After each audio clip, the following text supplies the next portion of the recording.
Howdy y'all, and hello all. Welcome back to O State All Day. Is it Casey Dunn's time to go? That's really the question, and I see a lot of that going around. I seem to be in the minority because my thought is no, absolutely not.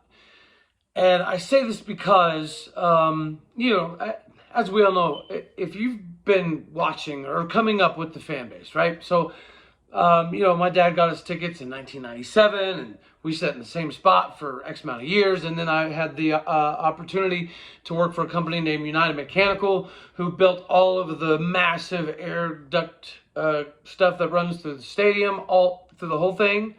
And so, I got to take my lunch pail and literally go watch practice all the time as we're building up the inside of Boone Pickens Stadium. And so, the affinity that I have goes a long, long, long ways, right? Back in the day, when I was growing up with my dad listening to the games, 90% of them, it wasn't on TV. It was on the radio. So you'd sit in the car or you'd listen to the radio in your living room, and you would literally just sit there for hours and you're hearing, so you're like basically envisioning the game, right? All the way back when we had even Dean Blevins, who's one of the big time reporters that ended up crashing away in that remember the 10 basketball plane crash. And then we got Dave Hunziker and the pistols firing thing, but for a long time, you were lucky if you got an OSU game on TV. You'd get a couple here and there, and then obviously it grew and it grew and it grew, and now you can get an OSU game almost every single game on some channel somewhere. And it wasn't like that growing up. So there's a lot of fans right now that are saying, get rid of Dunn, get rid of Dunn, get rid of Dunn. And, I'm obviously not far enough back to say, back in the 60s, 70s, parts of the 90s, we didn't win. And so we should all be lucky when we win 6, 7, 8, 9 games. That was a thing for a long time. I do think it did evolve with the respect kind of in the growing of the university to some degree, but there's still a large contingent of people who I don't feel like it's good for the university or anybody to downplay, right? We should expect at least some sort of consistency. And guys, the reason this is not on Dunn, and it's not a bash on Gundy either, but he is obviously the legend that'll have the statues, and we've already covered all that. But yeah, I know nobody's better than Gundy, and I know when it comes down to historical data for the rest of time, nobody will be better than Gundy, most likely, right? So I understand that, but guys, if we look back, think with me. I'm actually putting the numbers together. I'm not done yet. I want to go deep enough for it to kind of tie itself up together. But if you look at it, this thing has gone back since after Monken left, really. Now, he is also gained a massive amount of respect because he siphons through every part of the world to find coordinators, offensive coordinators primarily.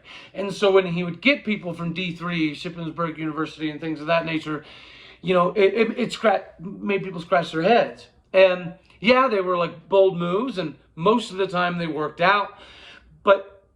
And now people are blaming Dunn, but I want you guys to just think back with me here.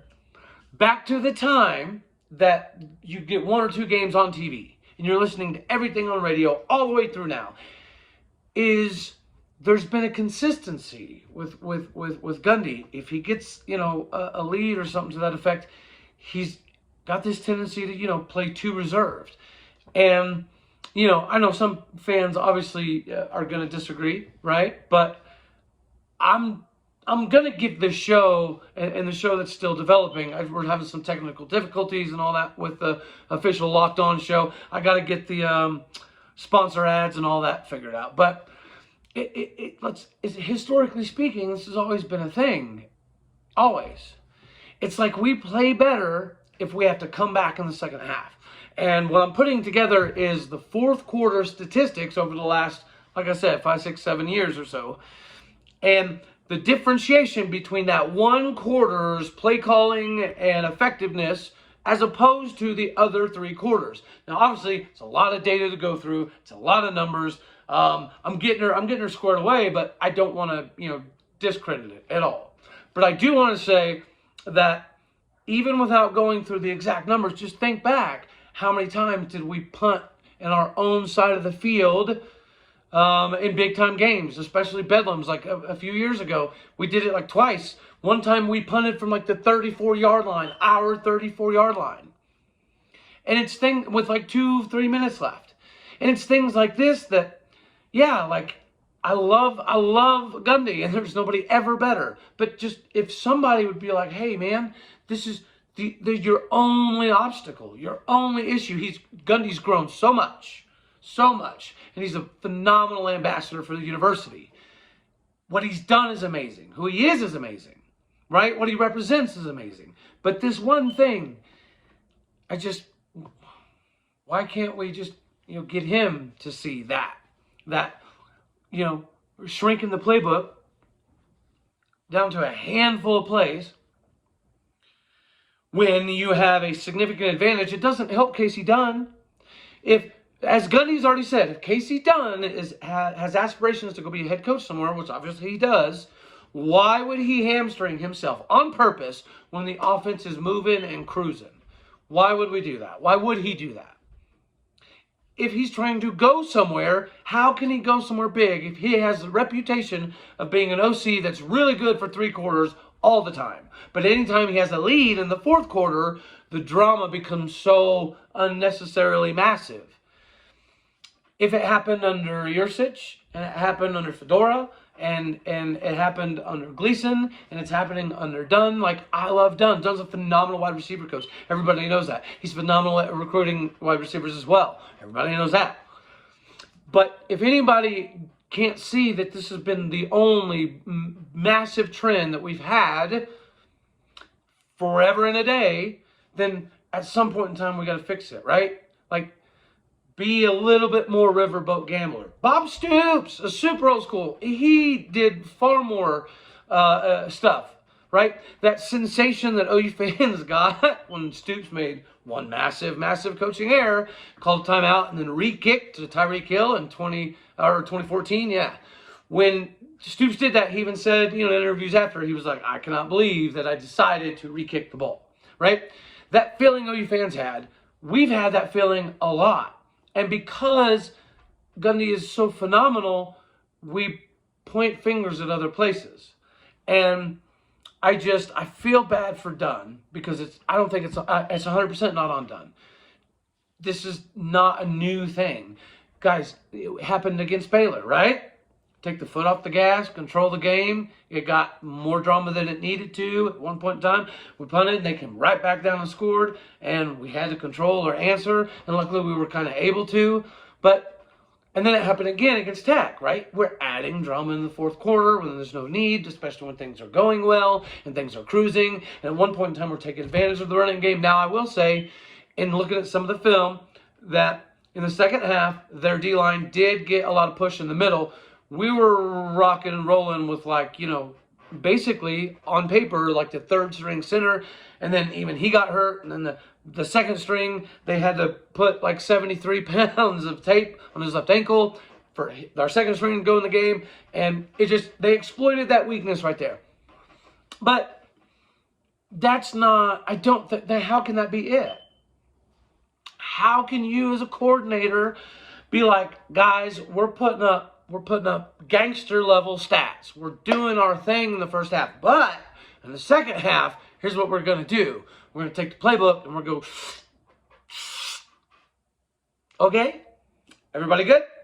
We're good? Why? Why would Dunn do that? Why would Yurcich do that? Why would Gleason do that? Why did Dana and Gundy not get along, right? Dana was an odd bird and lived in the hotel thing, and you drink Red Bulls and supposedly Red Bulls and vodka all the time, this, that, and the other, right? But when it came to calling a game, when Gundy, supposedly, when Gundy would be like, hey, let's slow it down and blah, blah, blah, Dana would be like, nah, man, I'm sorry. We're going to hang $500 on everybody. And supposedly Gundy wasn't a big fan of that, obviously, right? As well as some of the other things Dana was doing, right? But after that, he had Monken, and he respected Monken a lot. And Monken basically had to learn a lot on the fly from Whedon. And because Monken and Whedon kind of had that connection, supposedly, Gundy was a little bit more reserved about, kind of getting up in the box and making too many of those type of decisions. And then since that, it's been a repetitive thing that we take our foot off the gas quite often. And the stats will be very reflective of that. But even without the stats, we got to think about it. And the recruiting. Yeah, guys, remember, we only have like 11 commits. A lot of these schools in the top 5, top 10, top whatever in the Big 12 even, because Tech and Baylor in the 20 range right there in recruiting. And then you have Texas and OU's up at the front. You got Baylor up there a little bit. And we're hanging back, but we only got 11 commits. Everybody else has got 21, 22, 26. So we'll get to that a little bit later on because it is important. But, the sky's not falling. We're still going to make it to Arlington, just like recruiting. Guys, calm down. We only have 11 commits. But, if we would just think about it, if we would just keep our foot on the gas 24/7, what would this season look like? Would it not be significantly different? Would our quarterback not potentially be in the Heisman list? Yeah, he's got a couple picks, but the Baylor pick, that corner did a phenomenal job flipping his hips, so on and so forth. So, sometimes you just got to tip your cap. And that pick the other day was rough, right? That was his first rough one of the year. But when you change what he does, like everybody, even Gundy has said, Spencer is best when we're rocking and rolling. When Spencer can just go. For some reason, physiologically, right? Spencer Sanders does better and moves better and thinks better while everything's just click. So in the first half, when we're putting it on, and we're doing our thing, and sometimes in the third quarter, we'll put it on and do our thing. But every time in the fourth quarter, we take our foot off the gas and don't do the thing, even against Central Michigan. Like I said, guys, Gundy's the greatest of all time at Ohio State. That'll never be questioned. But can we not just be honest with ourselves as a fan base and say that this has been happening for so long? We've punted or too many field goals our way into losses several times. That maybe it's like just one thing that we need corrected. And I hate that I have to take this stance because evidently it's rubbing people the wrong way to some degree. But guys, I am 100% here to teach the history of Oklahoma State University, what we're doing at Oklahoma State University, and every single daggone sport I can physically, mathematically, statistically make sense. I do this because I'm going to be 100% realistic with you. And I do this because I know I'm going to give it to you better than a lot of people, because I am that guy that sat in my dad's car with him for 3.5, 4 hours listening to whatever, wrestling matches, baseball games, football games. It didn't matter. That's what we did at the house. We'd sit there and we'd listen to OSU sports all the time. So to me, listening to a game is darn near the same as watching a game. I know that sounds crazy. It's so fun to watch the games. I get that. And I have to watch them because I like to see where we're progressing and we're maybe falling backwards a little bit, right? And then I like to be able to give it to you guys. But I had to cover this Dunn thing because, I hate that he's getting this tab after a whole offseason. He was being, picked up by Gundy and everybody else as a head coach somewhere. He's going to be a head coach somewhere. And he most likely already is still, right? But imagine the difference if you're an offensive coordinator and your head coach is telling the world that you're good enough to go be a head coach somewhere, right? Why would you stop producing on purpose when the game's on the line? It just doesn't make sense. Doesn't make sense. So I just plead you guys to think back a little bit and just maybe say that, yes, the GOAT of O State may have one slight deficiency that if he gets over, we win how many more games over the years? How many times if we don't punt on our own side of the field, or we don't take 5 field goals in a row, it cost us in big time games like Big 12 championship against Baylor last year. It is what it is, but it can be fixed. But it can't be fixed if we as a fan base bury our head in the sand and point fingers at people that probably have quite a bit of say. But to me, the thought of fans thinking that Dunn has all the say up in the box is absolutely preposterous. I think back to all the years. It just doesn't, guys, that doesn't make sense. And I get it. It's a catch-22 because he has built this bad A machine at O State, right? Oklahoma State University football has turned into a very successful damn near machine. We have. But can we not just be honest and say that, hey, guys, this is one issue, right? I've covered it before. If you guys already know, again, the Locked On Network, I got to get the sponsor ads and all that stuff squared away and a little bit more technological stuff while waiting on the microphones. But I still wanted to get you guys some info. So, yeah, this is going to be one of my last videos with the beard. As you know, when we lose, I let her rip and let her go. I was wanting to do one episode on the Locked On live thing. So when I do my official Locked On show, I'm going to have one show of my beard. So I'm pretty sure we'll get it squared away tomorrow. But again, guys, the sky is fine. I think we're still definitely going to Arlington.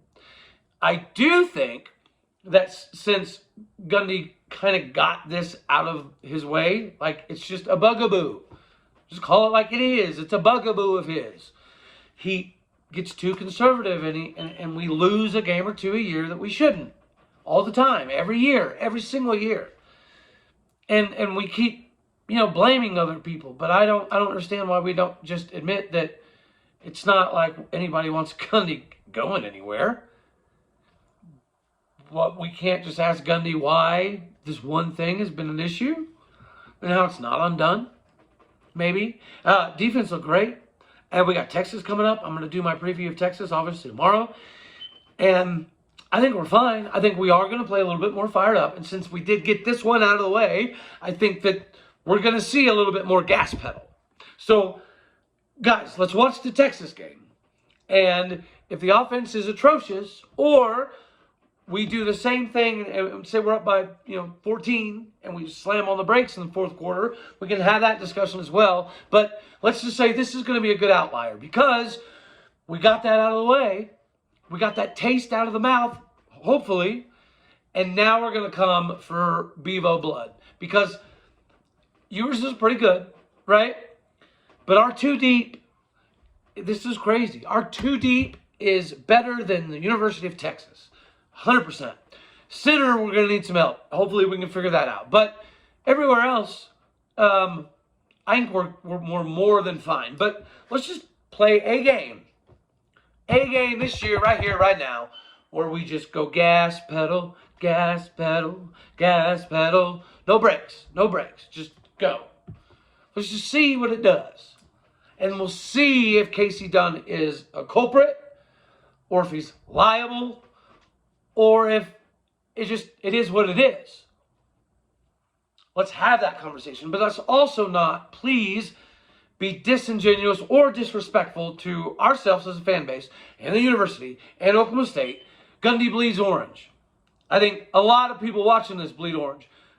I've been bleeding orange since I was a kid. Guys, this has been insane for me.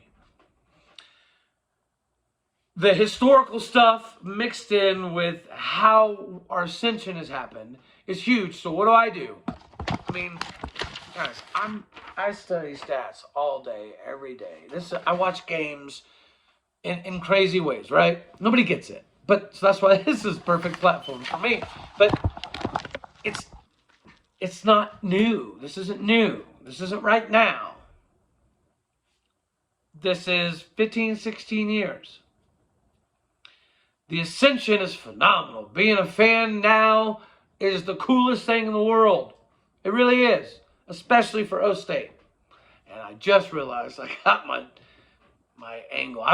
Had somebody telling me how to do my angles, and I was doing better. I'm sorry I messed up, but it's not done. We're not done either. Yeah, guys, I don't think it's Casey Dunn. I don't.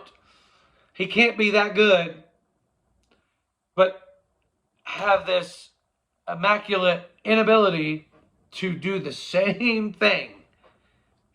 Right? If we can see again from the nosebleeds what route concept's coming, you know they can too. When do our wide receivers eat the most? Go over the stats, guys. Just look it up, right? Like I said, I'm putting it together. I'm that guy. I get it. But I just wanted to say this for this one. Let's just be honest. He's the greatest of O State all time. But he's got one issue. That if we fix, he wins more games. We win more titles. Regardless of what kind of title. Right? We haven't won a Big 12 title in a while. Why? You cannot sit here and tell me that you can't go back for all those years and see how many times we punted or field goaled away a game that was huge for us to make it to the highest of the highs. We get our fingertips on the mountains and we don't quite make it. We get told to get our fingers off the mountain and stop receding when it's just right there. Let's be honest. I love you all. God bless. Go Pokes. We're going to Arlington. We're going to put a can of whoopee on Old Texas if we just gas pedal, gas pedal. Come on, guys. We got this. God bless. Go Pokes. See you later.